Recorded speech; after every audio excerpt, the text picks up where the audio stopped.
All right, welcome back on Africa Business Radio. Amazing time here because it's a special day. It's 8th of March, International Women's Day, where we choose to challenge a great movement. And the entire week is going to be about, the International Women's Day and women in business, talking about what this actually means for them. Absolutely. And our focus right now on the guest segment would be in the fashion industry. This International Women's Day, of course, is a movement, a fashion revolution movement, a movement that will stand up for millions of women and girls around the world who make the clothes that we wear. That's right. I mean, we'll have people or this revolution digging deeper into factories behind this feminist merchandise. And yes, joining us this morning to talk fashion and women in that industry is Ifesinachi Ude, the CEO creative lead of Ifc Couture. Good morning. It is great to have you on the show. Morning. Thanks for having me. Good morning. Yeah, thank you for joining us. So happy International Women's Day to you. Yes. Right. I mean, it's an amazing week, really. Yeah. It's really great to have you on the show because thank you so much. There's been a lot of talks around equality in the workplace, women being in male-dominated industries, even some industries that have women, that seems to have women dominating. It seems that in the background or, just on the ground, there are men who are pressing the buttons and getting things done. Calling the shots. So how has it been like for you? What does the International Women's Day mean for you and for your sector? Okay, International Women's Day for me is a global day for celebrating women and their achievements, regardless of your tribe, your race, your color. I feel many a time women are being sublimed when it comes to roles, decision-making roles. So I feel it's time that we call for an action for gender parity. I feel it's time for us to choose to challenge stereotypes and forms of processes limiting women, because we can achieve all we want to achieve. Yeah. Right. Yes, true. I mean, women are about achieving. We want to get things done. And there's this one advice that I usually get when you're confused about what path to take. And you ask a teacher or you ask a mother or you ask anybody around you, the first thing they tell you is follow your passion. A lot of persons think, well, this might be such a good advice, but for some persons they'll say, maybe it's not such a good advice, but you chose the path of being a designer. At what point did you realize, okay, this is what I want to do? Okay, well, first of all, I think it's important we parents or the society tries to amplify the essence of making people understand the essence of self-realization and discovery on time. So this helps you to know what you really need to do when you grow up. So I feel we don't talk about that enough. People need to understand once you give birth to a child, it's important to raise the person to understand the person. Understand yourself first. Discover yourself. Once you discover yourself, you will know what you want to do. Yeah. Interesting. All right. So when did you land your first internship? And what was like the most valuable thing you learned from this experience? Sorry to take you back. You asked when I started fashion, right? Yes. Okay. So I'm a lawyer by profession. Oh, wow. Nice. Yeah. Great. But before I started studying law, I have always been the fashion girl. I used to love things that are different from what I usually see. I'm into original fashion, by the way. So we do strictly original and unique stuff. So if you bring an outfit for us to make, like a sample, we don't make it. We make strictly what we design. So it's something that I've been doing even before I studied law. So when I finished my law program, I went to law school. I started practicing. After a while, people kept on talking to me about it. You can't keep doing these things and you're just doing it for fun. Right. So I thought one day I woke up and I said, you know what, let me just run with this. And then I moved. This just reminds us that grooming is important. I know there are a lot of outcries about having women do stuff, but then at the end of the day, you have to groom them to do it. And it brings us back to skills, because even though you had a professional career going on, you still had to acquire skills, handy skills to be able to do stuff. So that's really interesting.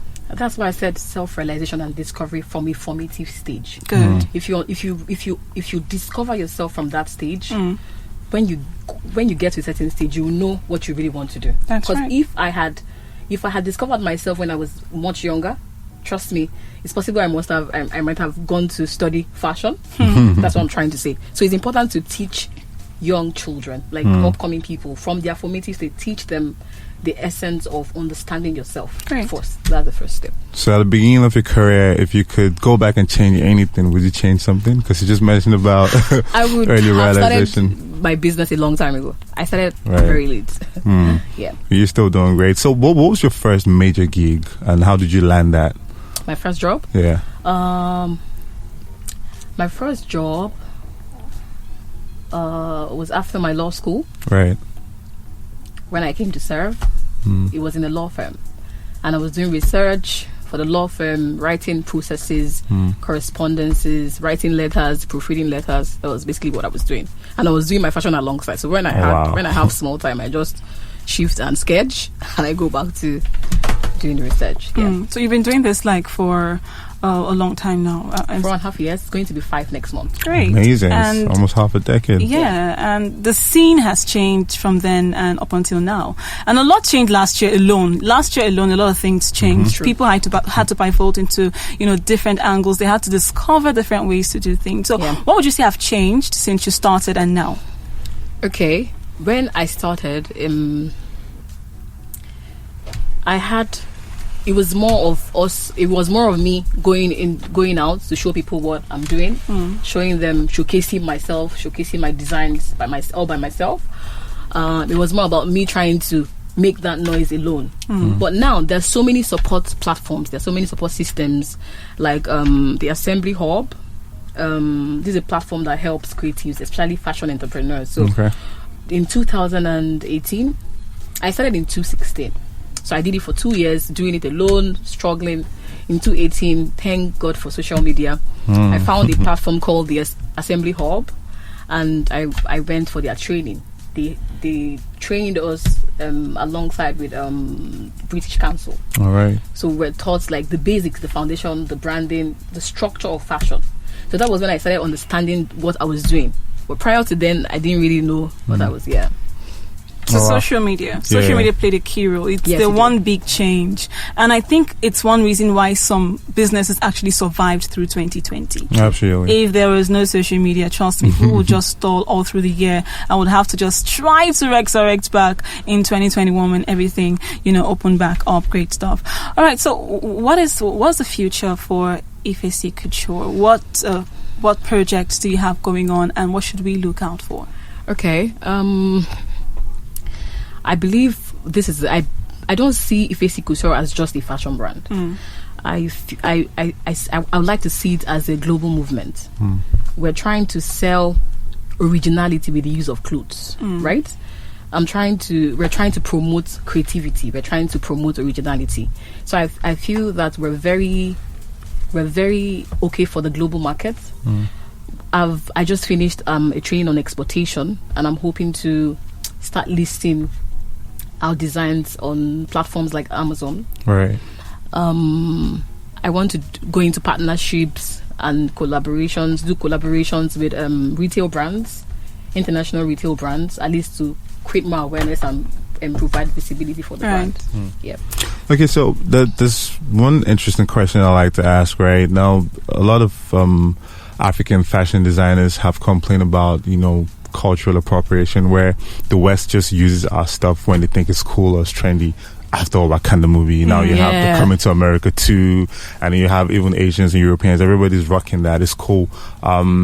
So they say they're not getting the benefits. Do you think that all of this is translating into what it should be? Like, are we seeing fashion brands go bigger from these people using our brands, or is it actually just cultural appropriation? Are they using us and paying us right? I know there was a popular Nigerian designer who made it to Coming to America 2, for example. He probably got paid, but we have a lot of situations where you literally have these guys just appropriating our culture and our fabrics and stuff. Is this translating to... This is where the law comes in. I feel we don't have enough regulations protecting all our patents and intellectual property. Right. So I saw the Beyonce stuff where they used African attires, and I'm sure they did not take any permission from anyone, and it flies just like that. So I feel I'm advocating and soliciting that the government tries to regulate and set up policies that Right. will protect the rights of people, Right. creatives, not just fashion designers, creatives,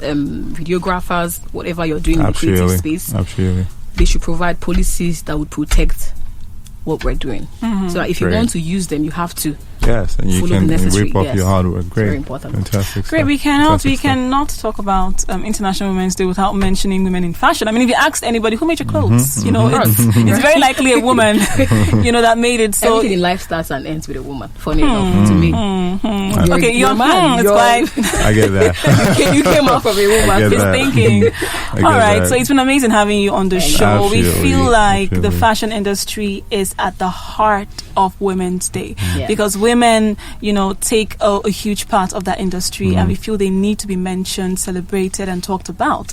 Without them, it would walk about looking like I don't know. Absolutely. So thank you for joining us on the show this Thank you morning. so We're much. Thank still you so talking much. International Women's Day. It's still about choosing to challenge a lot of irregularities in the system, and I do hope that Yep. you know you continue with your force and do great Thank things you. in your industry. Sure.